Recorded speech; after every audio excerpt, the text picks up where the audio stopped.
Welcome back to LCS Countdown. I have a huge smile on my face because the producers have finally satisfied my deepest desire.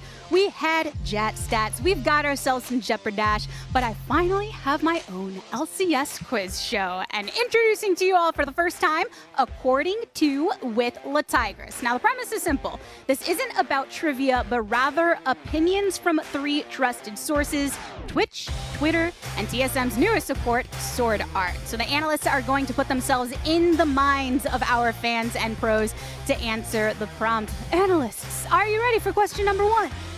Yeah, I'm always. so bad at this. Let's go. 2 very different reactions from Crumbs and Emily, but I'm going to go ahead and hit y'all with the first one. So, according to Twitch chat, what champion is a must-ban in this meta? Remember, Twitch chat are the ones that spam their answers in the chat, so you gotta think. I assume a cat jam is not allowed to be the answer, is it? Is the flavor of the month emote? I mean, it hasn't appeared in the game, so would that mean the most banned? Maybe it's Yumi? No. Yeah. Yeah, I think you're close with Well, the we Wise, know- though. Yone might be up there, but he did get a little nerf. There's not that many people play him, though, so I think some silly champion that has to have a very high play rate. I think that's a big criteria here. I have my answer. Yeah, I for mean, them. in LCS, it's Olaf and Pantheon are permabanned, but I don't know if Twitch chat is going to say that. No. All right, I'll give my answer first. I'm 100% on Akali. It's close to permaban status globally, and it's just one of those champs that people hate playing against, which I think for Twitch chat, like, they're going to be a little biased to their own experience. That's a good call. Might have been I your. agree. That's the best answer I've heard in a while, Mark. That's good. Wait, you guys can go with your own answer. I'll You take can't all I'll agree. take I want your answer. Well, I I'm want going to it. guess like just piggyback. Pantheon, and everyone's going to be like, no, Emily, you're an idiot. Nah, give us the big brain answer. Are you locking into Pantheon, or you got somebody else in mind, Emily? I'll go Pantheon. You know what? I'll go Pantheon. Let's go. All right, Crumbs, squeeze it in. Akali as well. Akali. Ah, wow. All See, right. it's not even in the top 5. What I take from that is Olaf and Pantheon not being here means y'all weren't big brain enough for this Twitch. But I mean, Samira making it into that #1 spot. Mark, I guess you were closest with Akali, huh? I guess so, but I'm still not very satisfied. I mean, I'm surprised Samira's that high. I know she's forgot. annoying. I know Gale Force is annoying, but I'm still, you know. Yeah, like she requires more coordination to shut her down, so I think maybe that's why in solo queue it always is a little harder. But also, people take a long time to read patch notes. She got nerfed way harder, so I don't think she actually needs to be that permaban. Maybe people are banning it like against their own team. Like, I don't want you to play. Definitely done that before. But I'll move on from that one then on that note. So we got our mind of Twitch chat at the ready. I'm ready to get into Twitter. So according to Twitter, who do you predict will be the Rookie of the Year? Note I want to make for our analysts here is this was actually posed before the lock-in tournament happened. So I don't know if y'all think maybe there'll be some differing in opinions from now compared to back then. So Right, there's only these are the Go 4 ahead. faces. That's what I was going to ask. Is there's only 4 pictures here, but does Fudge qualify as a rookie? Because I mean, he played in the OPL a lot. He made worlds with the OPL teams. Is he a rookie? I'm pulling up my trusty list. He is not considered part of this. So you know, we got Diamond, Niles, Revenge, Iconic, Palafox, Blaze Olive, and Neo are your choices for this one. Okay. I feel like Golden Guardians are going to struggle a lot this year, which makes it hard to think that they'll get Rookie of the Year, just because people are pretty results-oriented. I'm going to hop on the bandwagon that Emily constructed earlier today about Revenge and say, hey, out of the picture I saw, hey, he was doing really well. He's playing a new champion, right? New meta champion for Gragas top. AP, tank, doesn't matter. He's doing really well in solo queue consistently, which is something that is important for players to maintain that consistency throughout the year. Because this is Rookie of the Year. We're going to have to review this in months down the line. So I'm going to put my eggs on the guy that has guaranteed himself to be able to always play solo queue every year without tilting. Revenge for me. All right, Crumbs. I feel like walking into Twitch- Revenge. I feel like Twitter is going to look at Palafox and the Blaze Olive because they're the two. Like, if Fudge doesn't count, they're the two that I feel like people have been waiting to debut out of this group of people. I say that having brought up Diamond earlier because I think he's flown under the radar in comparison to some of these other players. So between those two, I'll go Palafox. I think I forgot about the whole Twitter angle. I'm glad Emily reminded me. Who has the biggest Twitter following? I'm pretty sure it's Revenge, so I'm going Revenge. Oh, he's not even on there. No! I think, Oh my God. They're former C9. That's what it is. yeah, that's a Crumbs. I mean, you were casting Academy all this day. I feel like the hype around Cloud9 Academy was pretty high, no? It was, but it was so much of it felt like it was focused around Fudge. Diamond really got a little bit of that hype. Palafox got some of it, but to see it be so drastic here, not surprising. Cloud9's got a lot of fans. I mean, Emily had made the note about a Blazolve. He did squeak his way onto here. I know GG making a splash, as you noted, even though they didn't quite get the victory yesterday, still making an impression. All right, Twitter. I mean, followings definitely do make a play into this. Got one more question for you all. This comes from a specific player. According to Sword Art, what is the most important role in the game right now? I feel like you really have to consider the player's personality for this, right? Are they just going to name their own or actually think jungle? No player ever. It's not top. It's not top, and no player ever says their own. I'm going to say he's going to say jungle, and then I'm going to get it wrong, and people are going to be like, you don't know Sword Art. It's jungle or mid for sure. Oh, maybe AD. AD does feel pretty overpowered in the meta.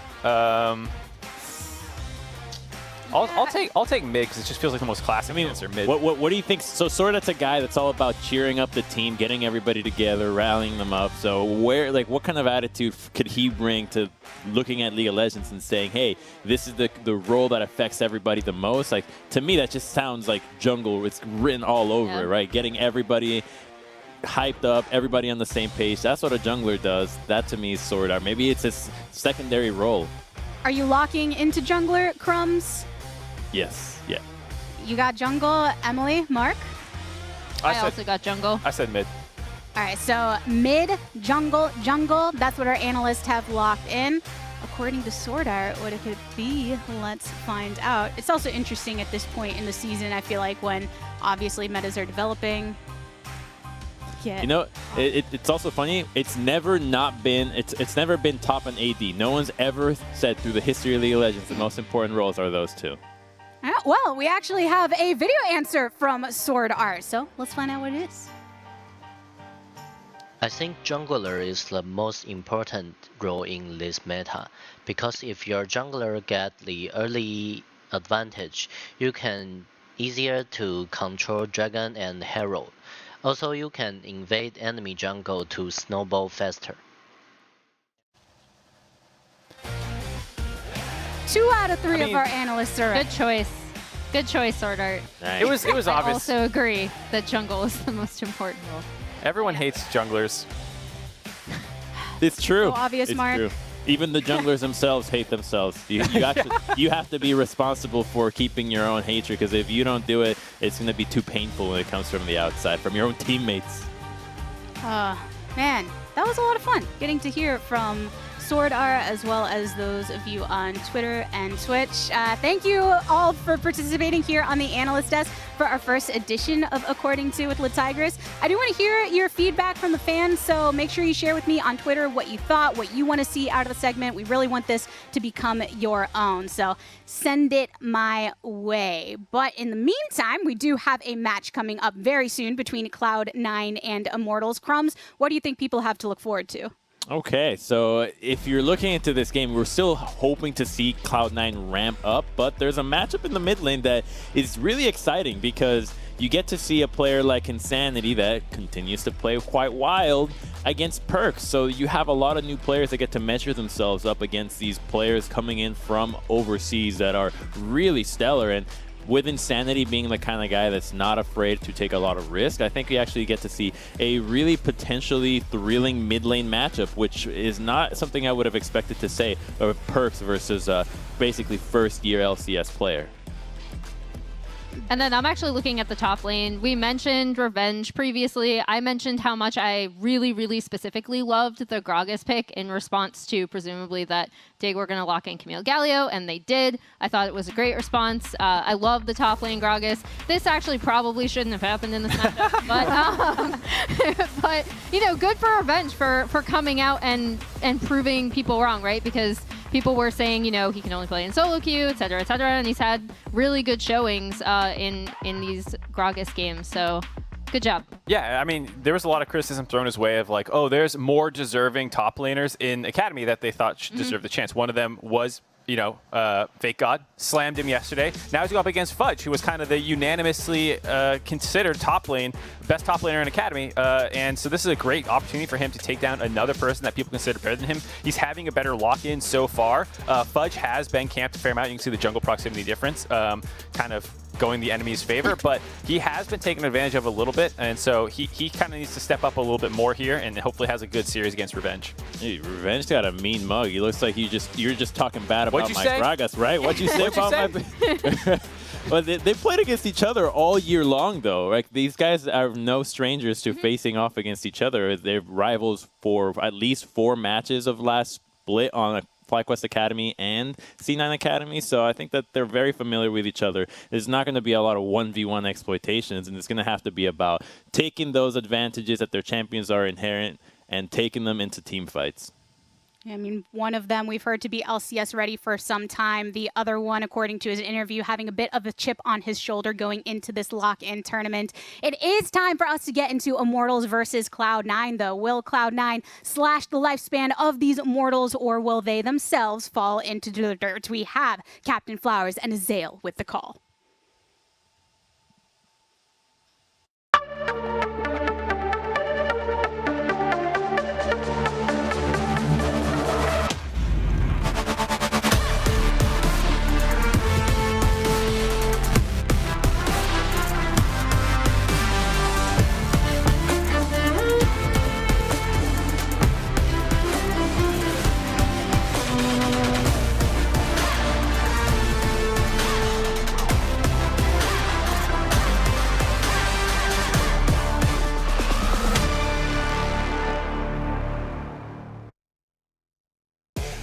Welcome, everyone, to LCS Lock In Day number 3. My name is Clayton Captain Flowers Reigns, and I am joined for the first time since Huan Feng opened up the Jin ulti in the enemy base all the way back in the World's quarterfinals by Mr. Isaac Azale Cummings Bentley. My man, I have missed our casts together. I know, man. We didn't even get enough gaming in over the holidays, so we're going to have to make up for lost time here. Hopefully, we're in store for some bangers.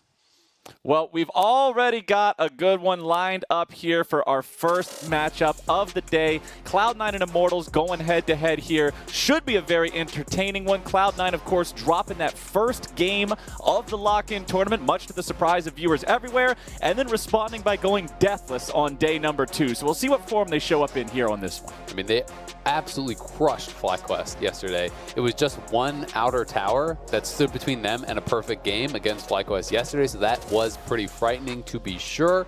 I'm going to be really interested in Fudge versus Revenge. We saw the analyst desk already talking about that. Fudge obviously having very strong words for a lot of the LCS players. He was kind of joking around, but still extremely confident coming into the LCS that he would be able to perform. Revenge has brought out back-to-back Gragas games. I want to see if he's going to go straight back to that again, or if he would look towards something like the Renekton. I think with Taliyah already being locked in, taking away the Renekton makes a lot of sense. That combo has been so popular in the lock-in tournament thus far. Point and click stun from the Crocodile, Taliyah flings you up, and you can pretty much get one shot off that. Yeah, very scary stuff in some of these combinations, but the lock-in for the first round of picks here from Immortals will be the Kai'Sa that we've seen so much popularity from so far, as well as the Kindred here for Potluck.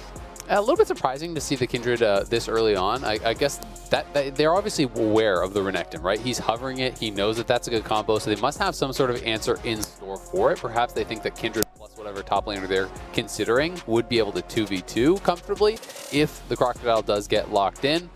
Jungle was obviously already picked, so we may have parity here if they want to go towards their support pick for Joey, who was banned out very heavily yesterday and still did have, you know, a really strong game on that Nautilus, I believe.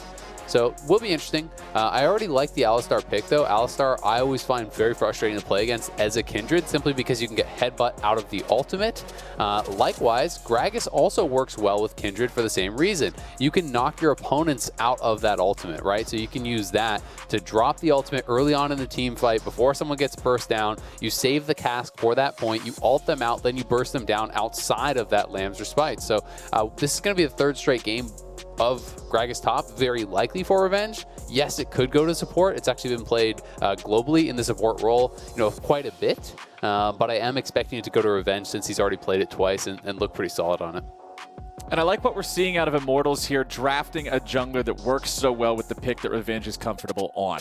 When you have somebody in the top lane that you're looking to just sort of find your groove with, having them on a comfort pick can go a long way, and picking things that synergize with it and really put it into that spotlight and make it shine. I'm already enjoying the synergy I'm seeing here. Couple that with an S-tier 80 carry pick right now like the Kai'Sa is, and Immortals draft is looking solid so far. Let's see how the bans are going to turn out here in the second half. Gangplank banned away from Fudge, Syndra banned out, Yone banned out. Yeah, very interesting. So banning out the GP, that can be a pretty tough matchup for Gragas, just getting poked away at. Can't really threaten the GP very heavily, as far as any sort of all-ins are concerned. I'm going to be interested to see what Fudge wants to go towards. Yone has been banned, but we still have things like Galio, so if they want to pick, a carry-style top laner, send the Galio mid lane, you can play towards Fudge in a similar way to what they did against FlyQuest, where we did have Licorice getting counterpick, he grabbed Fiora, he was doing well in the 1v1, but Perkz was constantly up there in that top lane helping Fudge out. There are opportunities to really snowball a game through that kind of strategy. Orianna, the first pick of the second half of the draft here for Immortals, grabbing something solid there in the mid lane, recognizing they've got to blind something here, and they want to leave that support pick open for the very last pick there. Puts Joey on something that they know he can try to win the 2v2 with. Let's see how C9 is going to respond. And it also still does mean that there's the possibility of a flex, right? Which is doubly important here, because now Fudge has to show the entire draft, so Fudge is going to have to show his pick. If Revenge gets some matchup where he just feels like it's unplayable for some reason, as Gragas, they could swap that around, put that down into support, and then actually change for a counter pick, which might actually be theoretically what we could get.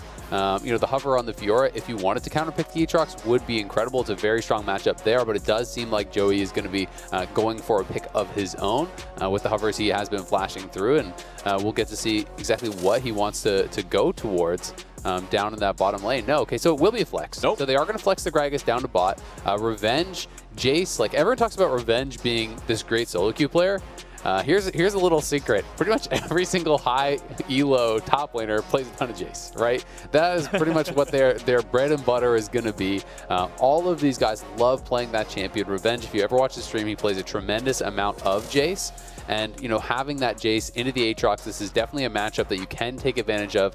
If you get ahead, it can be very difficult for that Aatrox to be able to kind of safely wave clear under his tower. So it will be interesting to see if he can get ahead. That being said, you do have to deal with the Taliyah. If you're pushing heavily, you can get walled off by the Taliyah ultimate, and you can get all-in, of course, by the Aatrox plus that Taliyah combo. So going to be pretty interesting, because Jace is one of those champions that I do feel like has to have a pretty solid laning phase to really contribute a lot later on. Oh, I 100% agree. It is a win lane, win game type of champion. That sort of philosophy has always been successful in a solo queue environment, like what you've been talking about with high elo players. Playing Jace, playing Riven, playing Camille, playing these things you can slam your lane with, turn 1 kill into 5 kills, and just start running away with split pressure. But competitive play is something very different. We all know that here in North America, Jace has a little bit of a, how do I say this politely, reputation for not always hitting the bar that he would like to hit. So He's trying his best out there. He is trying his best, but sometimes his best isn't good enough. Poor old A lot of Jace. participation ribbons. We'll see if Revenge can step up here, because I actually like the fact that he's taken on the Jace. He's embracing that. He knows that he's going to have to butt heads with the NA Jace meme, but it also means that if he pops off, hey, he gets to pop off that much harder. People are going to be impressed if you're able to win with the Jace in North America. So I'm excited to see him really take this Chad 1v1 top laner up there and see what he can do with it. But of course, when you're playing a champion like that, Azael, it's not just about you. Your jungler has to make sure that he's properly warding, shadowing, protecting you, all of those things. Otherwise, it's so easy for the enemy jungler to just shut it all down. Exactly. I mean, that's one of the things I like to talk about the most, and it's one of the things that can sometimes be overlooked. Sometimes when top laners are asking for help from the jungler, it's not about like, come camp me, gank me 24/7. It's just get deep wards, because when you're playing a champion like Jace, the way that you dominate lanes is by pushing and harassing your opponent as they're trying to CS under turret. Being able to shove up to the tower and threaten turret plates and be able able to, have that safety to do that. And oftentimes, that is more than just a one-man job. You can drop your trinket in the river, you could put your pink in the tri-brush, but then maybe you need some deep wards over by their blue buff or something like that to give you that additional safety to know that you're not just going to get ganked. And I think that's even more important against a champion like Taliyah coming out of the jungle because by the time your river ward sees Taliyah flying on in on a rock wall, you can't react to that. You've got to have pre-warning that she is in that quadrant up around top lane so that you know how to play around it. Now, the one bit of a saving grace there is the fact that he's not up against a point-and-click stun champion, something like the Renekton that we've talked so much about pairing so well with the Taliyah. Having to play against something like an Aatrox, not nearly as easy for Aatrox to set up the seismic shove from Taliyah there. So maybe even if the protection isn't available, he'll still be able to have a good lane, but you know that he wants to have that sort of assistance up there. Taking a look at everything on the map here as we're starting out. It is 2 teleports to 1 teleport, that favoring Immortals for those late game rotations. Perkz has opted to go with the heal in the mid lane on the Zoe, has Electrocute there as well. Topside Fleet Footwork for Fudge's Aatrox, just going for a little bit more sustain here with his rune in this lane. Oftentimes we see Aatrox go for Conqueror, but when you're up against Jace, you're not going to be able to reliably get that going and have those extended fights that you want to have. You can disengage rather easily, so rune choices all making sense here. I've got to say, though, I am actually really surprised by the heal on Perkz. Generally speaking, I feel like there's a bit of rock, paper, scissors with your summoner choices in mid lane. And if someone goes defensive, then out-greeting them is often the better choice, right? So, when his opponent is going TP, you either want to match the TP generally with your own, or you want to go for the aggressive option to try to punish the TP. Heal can't really do either of those. It may be useful, if he gets ganked or something like that, but Orianna generally isn't a champion with a tremendous amount of kill pressure, so you don't expect him to actually need to have that heal defensively to survive the lane. And if you don't need it defensively to survive the lane, then, why not be able to match TPs to better control the waves or go Ignite to try to actually threaten a kill on this player who isn't playing with a defensive summoner? So pretty surprised by that choice from Perkz.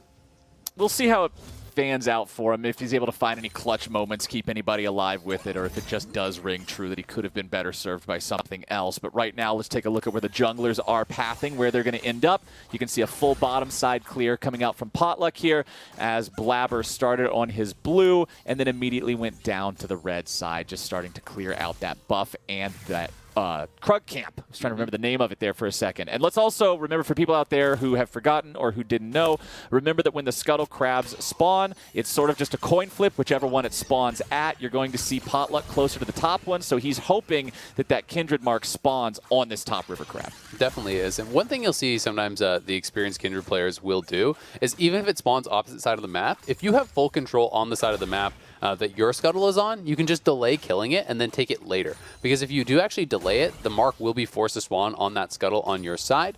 So there is always that option. And Sanity, you're going to have to be a little bit careful here, as we obviously know that Blabber is in that brush. And if he gets slept, sleep into that seismic shove can be very dangerous, but Blabber backing it off, and Potluck just continues to farm away here. It's also interesting to see Phase Rush over on Blabber. I do think that that is going to be very, very useful if he ever actually runs into the Kindred. Kindred does rely pretty heavily on the E slow to actually be able to have any opportunity to try to chase down and fight against Taliyah. Being able to proc that Phase Rush means that you can either chase after Kindred, or if you face check Kindred, you can proc Phase Rush and easily retreat from that fight. So what we just saw there, too, was Blabber showing himself walking through mid lane as he uses Smite on the top side Scuttle Crab. He sees that the bottom side Crab is the one that has the mark on it, so he doesn't care about giving away information to opponents. He just wants to get to that Crab as quickly as possible. And as soon as Blabber walks into vision in mid lane, you can see Potluck stop his pathing towards bottom side River and immediately start to channel a recall because he recognizes the bottom lane is also pushed in. Vulcan is roaming around. There's no way Potluck will have priority from his laners in that bottom side River. So really good stuff there from Cloud9, recognizing they can just hard force this, walk through mid, who cares, and guarantee that they keep that Kindred without a mark here off of the first couple of Crabs. Yeah, exactly. And a lot of that really is about the bot lane. You mentioned it, and Vulcan came up pretty early, even largely before he had even moved through mid lane. Vulcan was up there checking, making sure that Potluck hadn't gone straight to that Crab, because then if he had, he could actually try to contest it. But they're looking for an all-in here on the bot side. 2v2, Keith in some trouble, a lot of damage coming down there from the Infernum. Keith running away, but the flash follow from Sven says, see you later, buddy. First blood over to Cloud9. Cloud9 bot lane coming into the lock-in tournament hot. They got a 2v2 kill yesterday as well, I do believe, and now another one here, taking down Keith, getting first blood over onto Sven, and Revenge potentially in some trouble here too.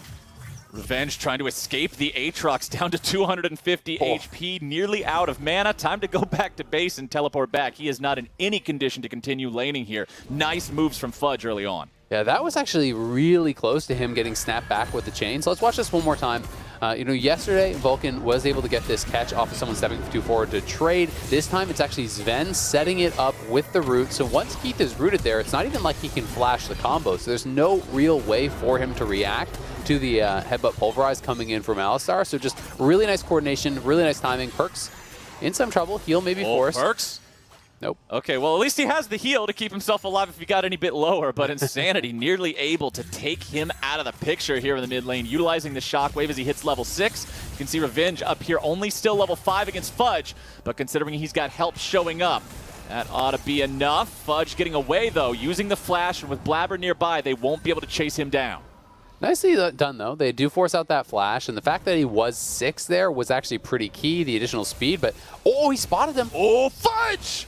He stays too long, and Revenge comes in and gets the kill. But the fight isn't over just yet. Immortals trying to find a little bit more here. Vulcan has roamed towards the top river too, but Cloud9 disengages in time. Right when it looked like Fudge had managed to get away, Revenge finds the kill. Those lazy recalls, man, they'll get you every once in a while.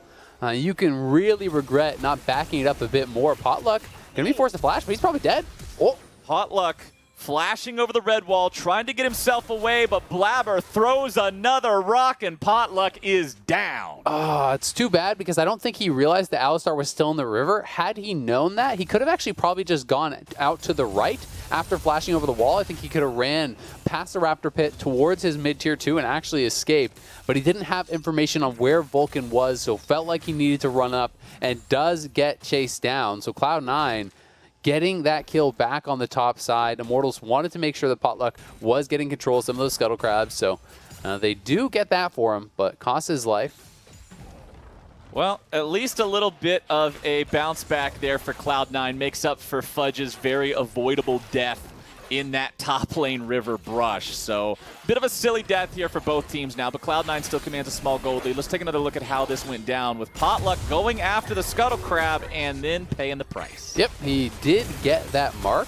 Unfortunately, he didn't actually flash the Seismic Sub, so even though he did have the Dance of Arrows to hop over the wall and then was able to flash over into that red pit, he had taken so much damage that Blabber was confident he could actually chase him down. You know, if he had just flashed that initial Seismic Shove, I'm not sure if Blabber would have actually even committed his flash, because that would have been full HP, but now, going on the bot side, the 2v2 just don't stop as Keith's health bar goes pop. Sven gets a second one, and Immortals are falling apart in the bottom lane. They are just getting crushed. Sven and Vulcan finding another opportunity here for the all-in on that bottom side. Keith getting put very far behind on the Kai'Sa. And this Kai'Sa Gragas lane just not being able to match up against Sven and Vulcan on the Alistar. Really just finding these engages constantly on them. That looked like a two-man headbutt pulverize. It did look like he caught them both. We'll have to check again in that replay, but really, really well done by this Cloud9 bot lane. And Immortal's going to try to get something back on this top side. You can see Joey immediately was heading up towards the Rift Herald, and he's going to try to help Potluck secure this because they have the push from Revenge. That is kind of their winning lane right now because Revenge got the kill on the lazy recall from Fudge, and he is up a bit in farm. They are going to try to look to play through top, but this means Keith doesn't really even get to play the game. Like, look where Keith is right now. He's back by his tier 2 tower, cannot even walk up because he knows Talia just killed Dragon. Zoe is missing from mid lane. Alistar could be behind him. There's no way he can even move up to farm. So tough stuff here for Keith, but let's get another look at this. They fake the recall and then just move up. So they just weren't expecting. I think they thought that they were already out of there. Then Hex Flash catches both of them there with that pulverize, knocking him up. Easy kill for Sven and Vulcan. Just really clever stuff. Just the fake on the base really did, I think, give them that kind of false sense of security. And the big thing for me is, this is the second time this has happened now. Normally, if a team makes an error in a 2v2, dies without enemy jungler even showing up, you just see them start to play very defensively. They don't want to end up bleeding out any more gold, and it won't happen again. But before 9 minutes to grab 2 of those kills just like that in the 2v2, not a good sign for Keith and Joey. Sven and Vulcan know exactly what they're doing. They know these power thresholds. Now up in the top lane, let's see what Blabber can do. Looking to help Fudge out here a little bit. Revenge running away, but here comes the Weaver's wall. Revenge again tries to disengage, but a well-placed wall says no, sir. And Cloud9 finds their 4th kill of the game. Yeah, Revenge wasn't even that far up, but without your flash, if the Weaver's wall gets behind you, there is no way out. So a great gank there from Blabber. Potluck moving up towards that top side, but not in the right place at the right time, not really able to try to defend his top laner. He will be able to pick up a lot of these little Krugs, which is where most of that gold is these days, and maybe soak some of the experience at the turret, but unfortunate for Immortals, because that really was kind of their one major advantage. That was where they were winning on the map. Now gold is actually equalized and he's down in experience just off that one gank, because we all know in top lane it's the second kill often that matters more than the first, because that is the one where generally people don't have teleport available. And let's go back to what you were talking about in Champion Select, saying Jace is a champion that you need to win lane from. He has to go into the midpoint of the game from a position of power. He needs to be a 1v1 threat. He needs to be a split push threat. Well, that gank just alleviated the chances of that happening in a convincing and timely manner. So really good stuff from Blabber here. If you're a Cloud9 fan, you're happy to see it. If you're an Immortals fan, this is pretty concerning, because now neither side lane is in a really fantastic spot here so far. You do have about a 1-wave advantage for Insanity in terms of farm here in the mid lane over Perks, but both mid laners still sitting at 0-0 and 0. Bottom lane, bottom side River here getting into a little bit of a fight as the supports roam around with their junglers, and the AD carries are left to their own devices here in bottom. But you know what, Azael? I think Sven is perfectly comfortable in a 1v1 here in the bottom lane based on how his encounters with Keith have been going so far. I mean, Keith is so far behind, and he is going for what is, pretty standard build here. He's grabbing the Dirk, and then he's likely going to build towards, his mythic item after that, then go back for the Collector. That seems to be the most common. Revenge. Really nice trade here. Sidestep on the Q3. He might go for this. Super good. Revenge stepping away from the damage. Very solid positioning there. Chases Fudge out. And I want to talk here real quick, too. I love so many heart emojis. I can't even hold them all. His itemization against the Aatrox. Look at that, Azael. Before you even have the full lethality item completed, going for the Executioner's Calling for the Grievous Wounds. We heard Primal talking about this yesterday on the desk, saying he wants to see more Grievous Wounds from players, and I agree 100%, especially against an opponent like an Aatrox that you know is going Gore Drinker. He always builds this item. He has a ton of healing built into his kit as well. He's got Fleet Footwork. Honestly, if you didn't build Executioners, I would be incredibly concerned. I love seeing it this early. I think it's great to negate one of Aatrox's strongest points, particularly with this build.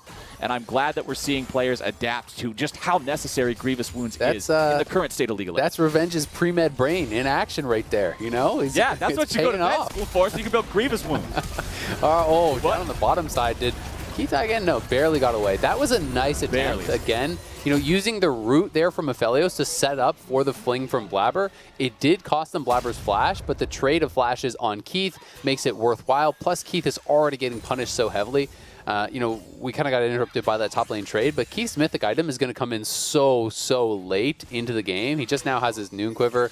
But as we can see, Sven is working on his second item, and because Keith is going for the serrated Dirk first to be able to try to get that upgrade earlier when he completes his mythic item, it's going to be probably like 20 minutes before he gets his first completed item, which means Kai'Sa is just all but useless until very late in the game.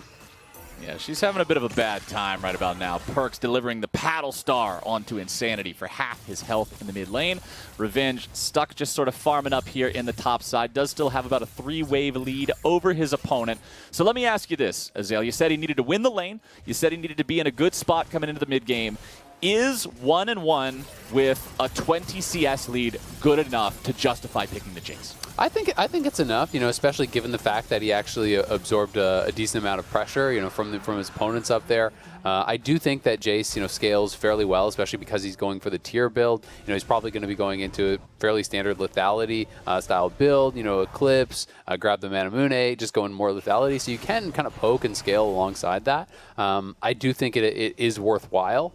Being up this much farm is a very good result. That being said, the rest of the map, especially bot lane, has been such a disaster that I'm not sure that there's any pick that would really feel good at this point in the game, because they're obviously still very, very far behind. I mean, they've lost both the dragons. Bot lane's getting crushed. They lost their tower down there. Sometimes that's just the name of the game, right? It is a team game, and your 1v1 isn't the only thing that's going to decide it. Stopwatch available here for Blabber. That's one to keep your eyes on here in the next fight when it breaks out. Gale Force also done for both the Kindred and Aphelios. Kai'Sa's still working on that. As you already brought up, it will be a minute before Kai'Sa is ready to go here with that first Mythic completion. Good poke there onto Joey as Perkz eats some damage back from Revenge. And Immortals have brought the whole squad here in mid lane to take down a turret and bring that gold lead just a little bit closer. It was slipping away almost up to 4,000. Brought it back down near 3 with that turret take.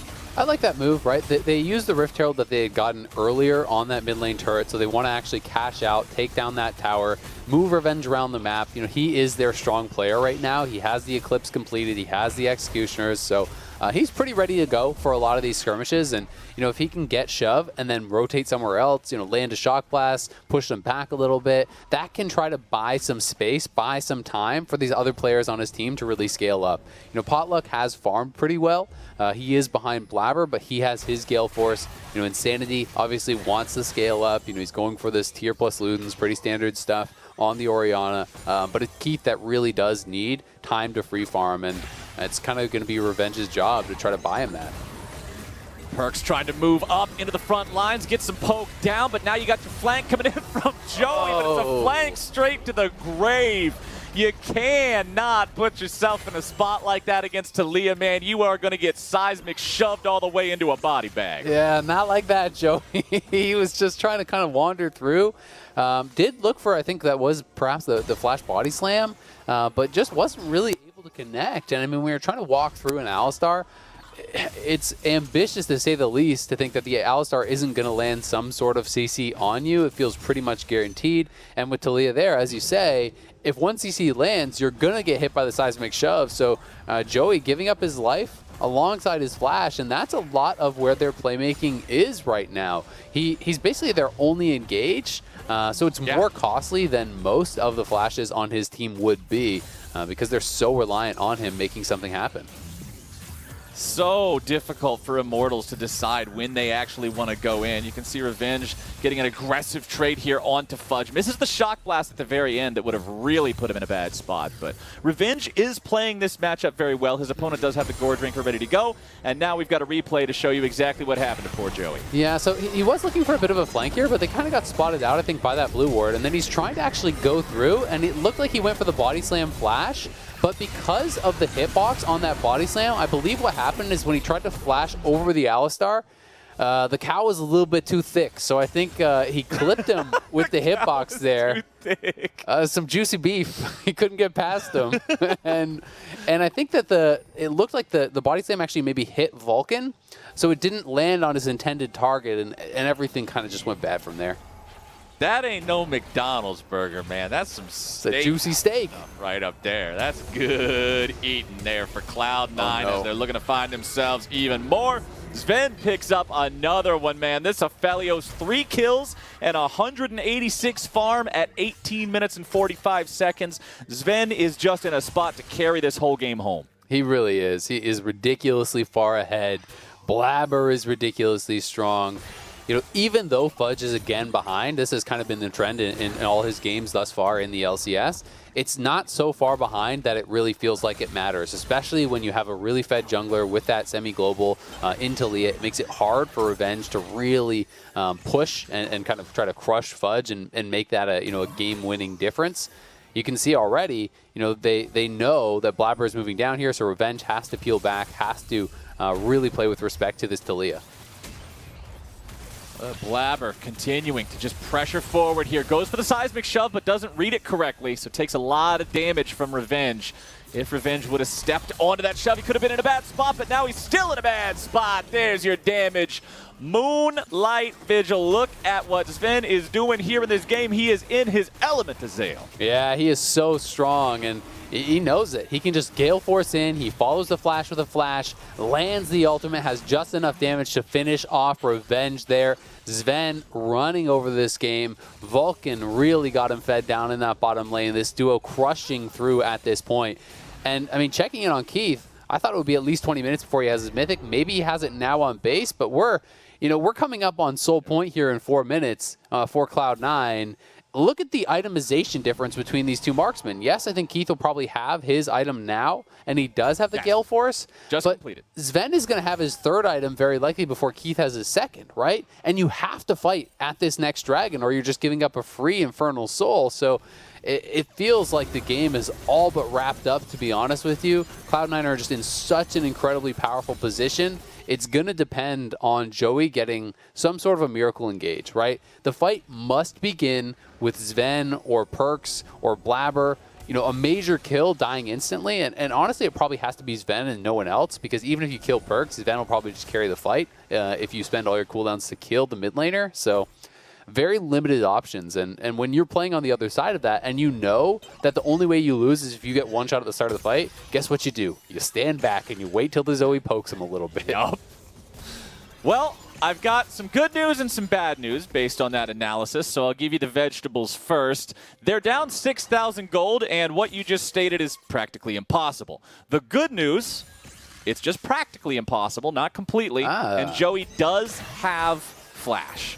So if there is some sort of a snowball's chance that this could happen, Joey does have the tools he needs to be able to do it. Now, the important thing is that those tools stay available until that Drake fight becomes relevant. If Joey loses his flash, if he gets caught out and has to flash away to live sometime here in the next 3 minutes, man, that just spells disaster for Immortals. Because I think without the flash, it is completely impossible to get that engage on Sven based on how he's been playing, how good his positioning's been this game. And how good at Cloud9 is at moving their vision around the map, right? Pretty much anywhere they want to play, they get a lot of wards. Right now, they have all their wards in the Baron quadrant because the dragon isn't up.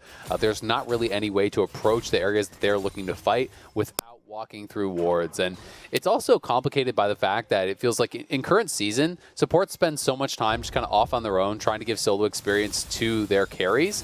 And as a result, Joey is level 8 and Sven is 13. Perks is 14, and probably going to watch Revenge die here. Oh, we got a couple of different plays in a couple of different places. Nice pickup onto Blabber as Revenge now stuck in the 1v2 should drop here. They'll give that one over to Fudge. So 1-for-1 across the map. Cloud9 losing their jungler for the first time. That should be some shutdown gold over to Immortals. Make them feel a little bit better about the current state of the game. Perks trying to play pretty aggro here, but now Potluck's able to catch him out, put some good damage into him. Continuing to jump forward here with a dance of arrows. Sven providing the cover on that one, making sure Potluck doesn't want to go anywhere closer. Yeah, doing about 80% of his health in 2 autos. That's pretty good cover, Flowers. That's what I like to see. But they do get the shutdown. That is nice. So it is a trade of kills. More gold going towards the way of Immortals. But the dragon is going to be up here in 140. Thankfully for them, it didn't cost them the flash off Joey that you were talking about. Revenge, again, just doesn't really have the proper warding coverage, but it's tough because if you're supposed to be the guy who's making things happen on the map, you're the only one who's strong, so you feel some pressure to actually push out these waves and try to make something happen. But because they don't have any presence on the map, they have no warding, everywhere you go is going to be dangerous. It's so easy for that to happen, but if you just accept it and sit back at your 2-2 tower, you've already lost the game.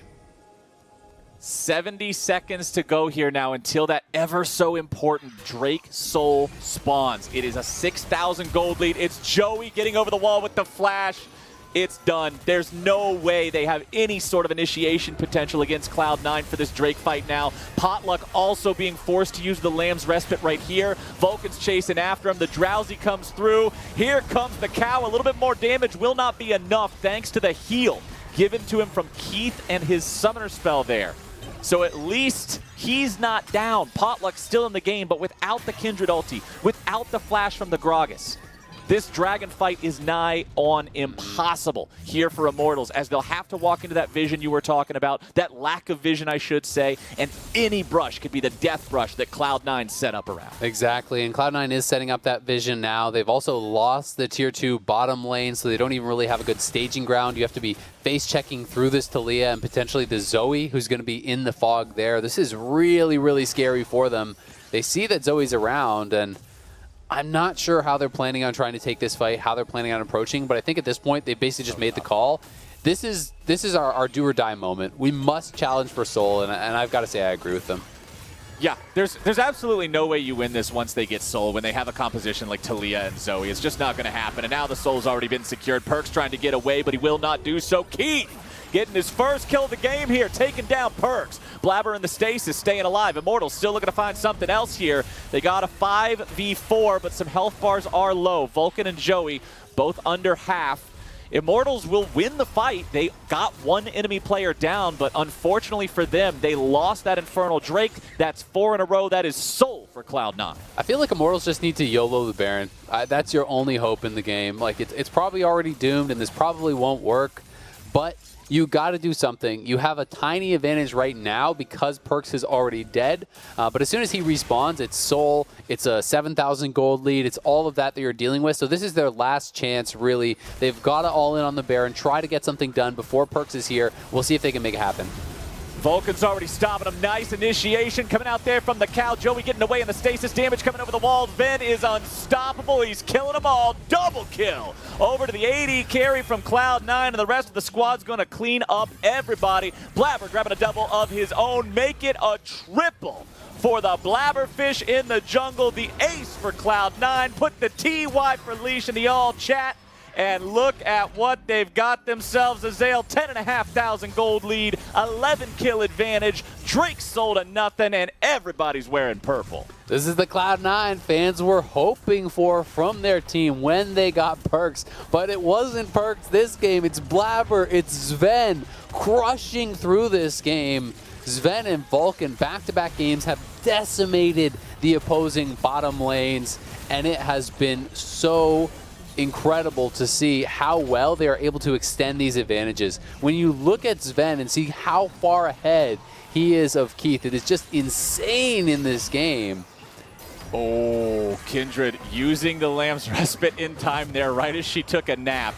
Would have been a much longer nap with a black and white screen if that ability did not get activated. So Perks quickly and effectively removing one of Immortals' greatest team fighting tools. And now he and Vulcan looking for a potential collapse onto Keith. But Keith knows this is coming, gets himself back. 2 inhibitor turrets already cracked immediately after the Baron was secured.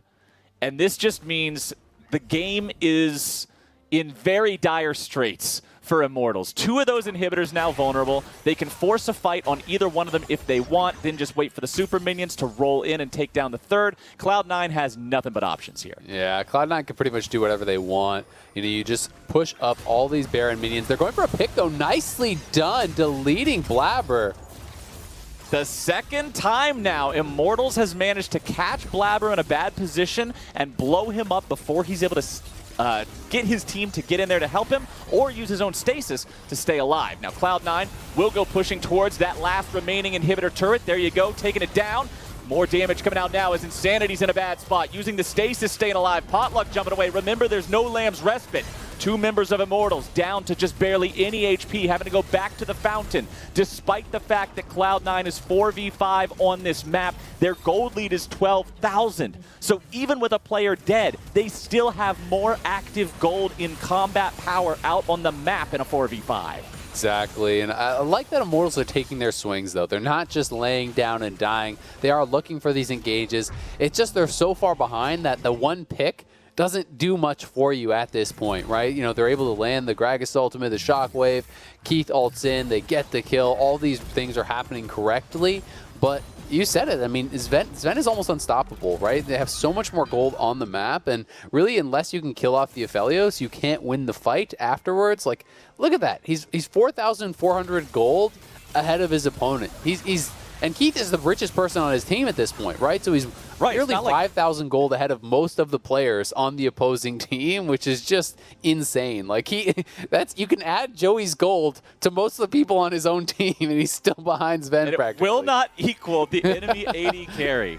Holy moly, man. When you put it like that, Sven is just absolutely running this game here on Summoner's Rift. Meanwhile, we have Perks at 0, 1, and 2. He's kind of just been playing PvE the whole game, hitting minions with bubbles, just throwing out a paddle star here and there. It's a good game to be a mid laner, man. Just chilling out and relaxing a little bit here as Cloud9 has 2 inhibitors down. Looking to maybe take that third one. It is already exposed and vulnerable. Cast comes out, but it only finds Alistar, and Joey delivers the enemy initiation right into the back line. Keith at 200 HP. Fudge approaching from the side here with a World Ender. Goodbye, Insanity. Goodbye, Immortals. Hello, Cloud9.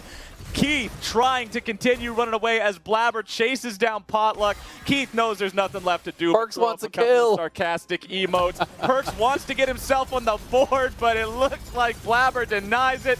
GG, well played. 19-4. Cloud9 take the win.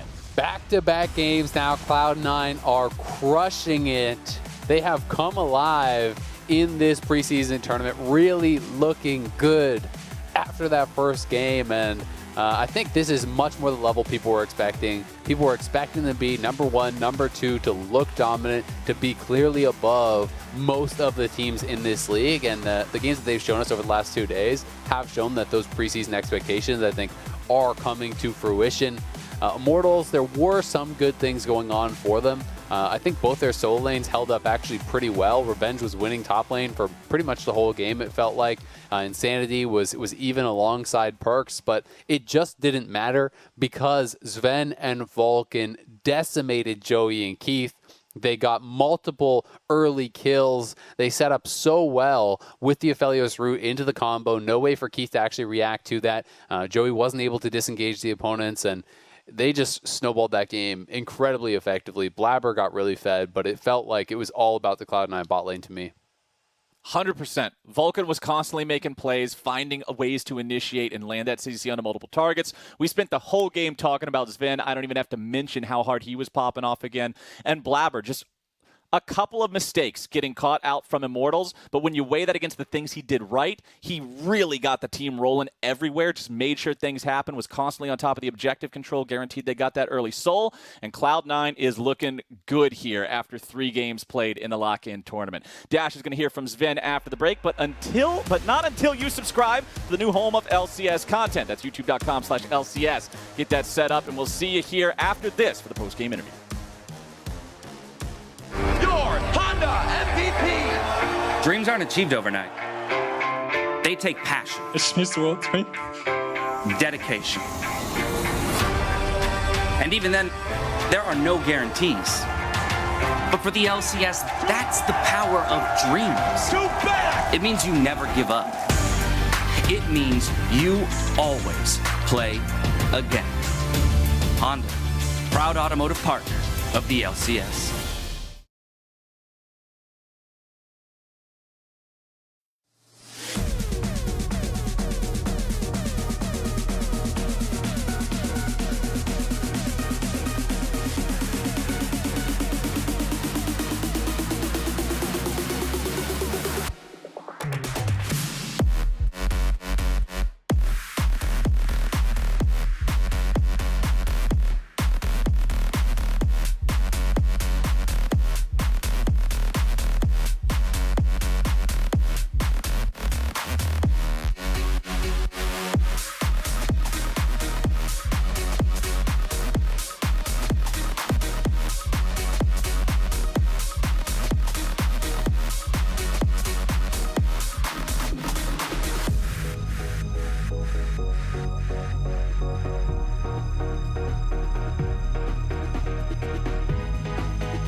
Post-game interview. I am Dash here along with C9 Sven. Sven, how you doing, buddy? I'm doing pretty good. I think our first game of LCS wasn't so great, but the last two have been pretty good. I think I performed pretty well both yesterday and today. We're against the best teams in the league, but it still feels good to show off a little bit. I feel like anytime I talk to you, I could talk to you for hours. So I'm going to try and cram in as much as I can into a very short period of time and then let you get back to your team. As you mentioned, it was kind of a tough first loss to kick off the lock-in tournament, followed it up with two very dominant wins. How are you feeling overall, though, about the lock-in tournament, both its existence, format, and what it's going to kind of mean for the teams developing into the beginning of the season? I think it's cool that we get a lot of games right at the start. 3 games per week is also pretty cool. But I think just change in general is nice. The old system of 9 weeks of 2 games per week is just a little bit boring. Best of ones in the long run gets kind of boring, I guess. I think this tournament is kind of cool for viewers as well, so I like it. I don't know if the group system is that well designed because some groups might be harder than others. I think the other group than ours is a little bit more stacked, I guess. But besides that, I think it's a pretty good format, and I think it's exciting to watch all the teams early in the season. Yeah, it kind of speaks to the difficulty of, power ranking the teams before we've seen any of the games, that one of the groups can definitely look a little bit more difficult. Looking ahead to next week when we get in, and the week following when we get into the knockout stage and, having best of threes, best of fives, how do you feel that's going to kind of warp the way teams look at Spring Split? Because we don't normally get the time to play teams multiple games in a row this early on in the year. Yeah, I think it always sucked before when you could play like 1 or 2 best of fives, and you could go to Worlds with just that. Like when you go to summer finals, you can play the semis because you have a bye, and you play one final, and you go to Worlds, right? And you go to Worlds with like 2 best of fives under your belt. So I think this change, giving everyone a bit more best of 3 or 5 experience, is kind of nice for the region overall.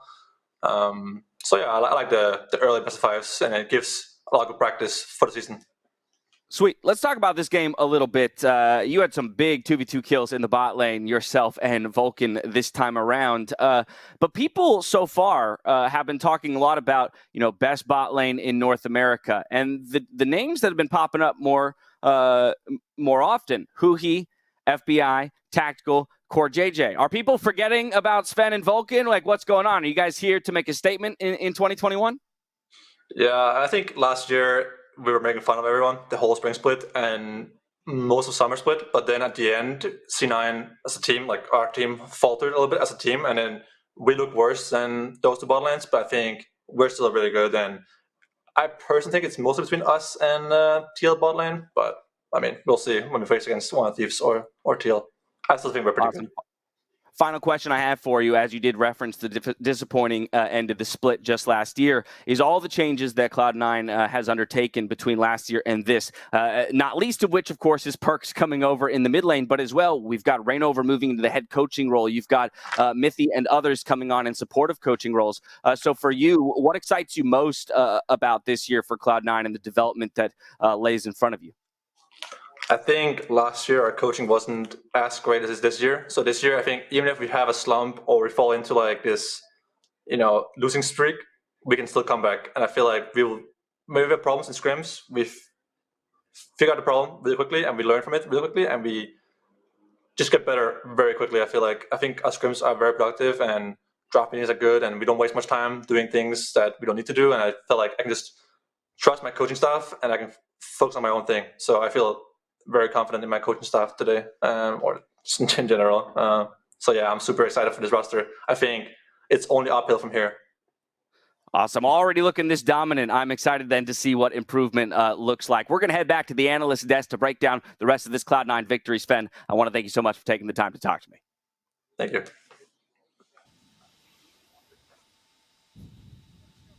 Thank you so much, Dash. Sven, reminding everyone of why people were so hot on Cloud9 at the start of last season with the acquisitions of himself and Vulcan. We're back here on the analyst desk. I was told that we were going to get Zeus the Cat as our third analyst for this, but I guess we have Alorum instead. Welcome to the desk, my friend. Unfortunately, you have me instead of my cat. I'm sorry to the audience. Why not both? Why not both? I'm still She's waiting busy on that sleeping right now. appearance. Yeah, she's got a lot of things to do. I don't know if y'all ever, I guess Mark would be the biggest expert on what happens in a cat's day, but we have you on here for some other parts of your expertise. What were the first takeaways from this match where Cloud9 really made a statement against Immortals? I think the first statement was made when the match was decided that these two teams would go against each other, because at the top of the day, it was the style, like what a win for Cloud9 of the season is so different than what a win is for Immortals. So these two teams are already competing in just different tiers within the league. But when you see that the draft, you actually feel like, hey, Immortals is doing something cute there with the Gragas flex. They're actually getting champions that they like. It's just that Cloud9 is just a tier above with their players. Yeah, I wanted to hit on the Gragas flex a little bit more because I thought it showcased a lot of intelligent thinking from the coaching staff and the players. Like, they've played Gragas 2 days in a row before, and then they take it last in the first phase of the draft to set up, like, hey, this is going to be our top laner. They ban one top lane out, but then they kind of leave the rest open, and it sets up this situation where it baits C9 into thinking, okay, the Gragas is going top, we'll take the Aatrox, and then last second you can try and give Revenge a better matchup by taking the Jace into it. So overall, I like the idea, and I don't think it was like, oh, the flex kind of screwed them over because now Joey has to play Gragas. He can't play Gragas. You know, like sometimes that does happen when you try getting too cute, but this just looked like Vulcan ran them over. Well, and also with the top lane, it's pretty common for us to see Renekton and Aatrox blind picks, and a lot of the time we will see counter picks with Ornn. We saw that on day one. I think it was 2 or 3 teams picked Ornn into the Renekton, and so this time they opted for the Jace, and I think this is a little bit more difficult comp for Immortals to be playing, especially in the first few weeks of the lock-in. When you play Jace, you're aiming more for a split push comp because Jace's team fight is pretty much only poke, unless you have a really good team fight and a really good engage. So it's nice to see that Immortals was trying to do something a little bit more difficult and play around that carry style that Revenge is so famous for. But in this game, it didn't really work out. Diving a bit deeper into that, Alorum, because we talked before this game about the familiarity of these two players, having both played in Academy. What did you make about those early moments when they were first facing off here today? Well, when you play Aatrox versus Jace, it is a winning matchup for Jace, and he does get the shove, which is really important for the jungler. You have a Kindred who wants to invade, go to the Gromp, and get those stacks. However, Fudge did make a little mistake, and in his rune choice, he brought Fleet Footwork, he brought Second Wind, and he started Doran Shield. That is telling that he just wants to survive the lane. They're not planning around playing top. So had he not made that mistake, it would have been really easy for them to just go through the lane with no troubles at all. He brought so many defensive tools. It was minor, and it didn't seem to impact the game overall, especially because Jace burned his flash, which meant Talia Blabber could go to the top lane and easily pick up on a kill, which he did later. It's one thing to capitalize upon these mistakes to get yourself a great moment, Crumbs, but from then on, Cloud9 did not make very many. Yeah, they had advantages in their own lanes, and they knew they didn't have to go elsewhere. This is something that Cloud9 is going to continue to do better than most teams throughout the league, which is that when they have a lane or a 2v2 that's just winning, they're going to continue to exploit that and win the game off that. This is not a team that's going to pay a visit to Fudge when he knows he has to play weak side. They're just going to hammer away at the bot lane, so you just have a highlight reel of Sven and Vulcan. When the mid 2v2 takes the bot lane turret and just starts to roam around the map, you know that you just get a death squad that is so hard to contain. Look at how good this Alistar is, zoning 4 people into the pit so that the Aatrox can get into the mix and just pummel them away while they're tanking, while they're getting their stats reduced. It's just a really all-out, well-executed comp that had a lead early and never let go.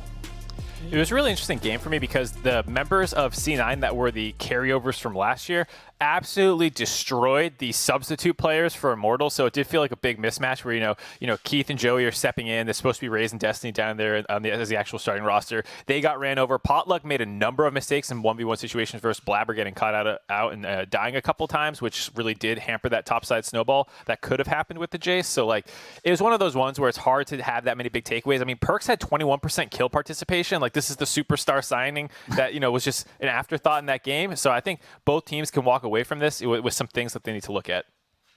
Yeah, and Cloud9 fans reminded of the fact that 3 of the players that are still the same on this team still performing at that top caliber and really confident in the W that they just picked up in our first game of the day. We are going to head to a commercial break, but on the other side, it is 2 favorites of the fans thus far. We have Team Liquid and 100 Thieves facing off. Stay tuned.